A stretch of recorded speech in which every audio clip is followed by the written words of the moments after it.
ఏ ఊరమ్మా మీది? మంగళగిరి. మంగళగిరి. గట్టిగా చెప్పు. మంగళగిరి. మంగళగిరా?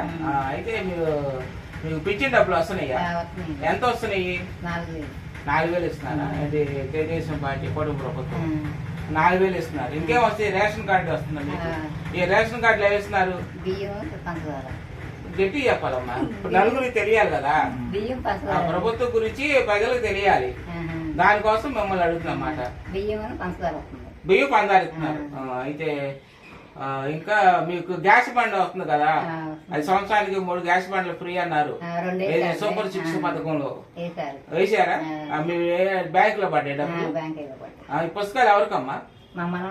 మీ మనోళ్ళ ఏ స్కూల్లో చదువుతున్నారు? నిర్మలా కాన్వెంట్. వాళ్ళకి తల్లి 100 డబ్బులు పడినాయా?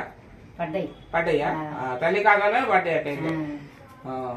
అయితే ఇప్పుడు కుటుంబ ప్రభుత్వము బాగా పనిచేస్తుందా మన ఆంధ్రప్రదేశ్ లో గాని? లోకేష్ గారు ఆయన కూడా బాగా చేస్తున్నారా? సదుపాయాలు అన్ని కల్పిస్తున్నారా? మరి అన్ని చేస్తున్నారు. గ్యాస్ బండ ఫ్రీగా వస్తుంది, సంవత్సరానికి 3 బండ్లు, రేషన్ కార్డు వస్తుంది, అట్లాగే పింఛన్ డబ్బులు కూడా వస్తుంది. మీ మనోళ్ళు తల్లి 100 డబ్బులు కూడా వేసారు. మరి ఇన్ని ప్రభుత్వం మీకు కల్పిస్తున్నందుకు ఇల్లు ఇప్పిస్తారా? అది ఇల్లు మీది కాదమ్మా, అడ్డుకుంటున్నారా? అదికే అంటే బిల్లు కావాలి మీకు.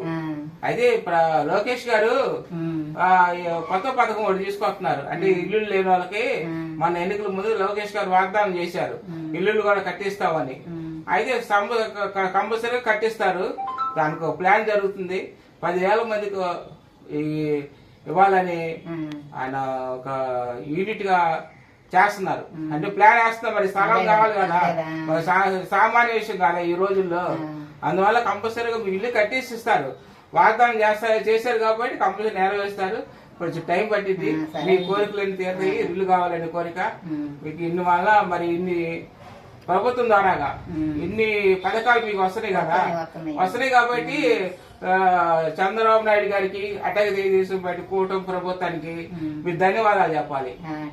మరి ఇన్ని వస్తున్నాయి కదా, మరి చెప్పకపోతే అట్లాగా ఏ ప్రభుత్వం అట్లా చేయలేదు కాబట్టి. సరేనమ్మా, థ్యాంక్స్ అమ్మా.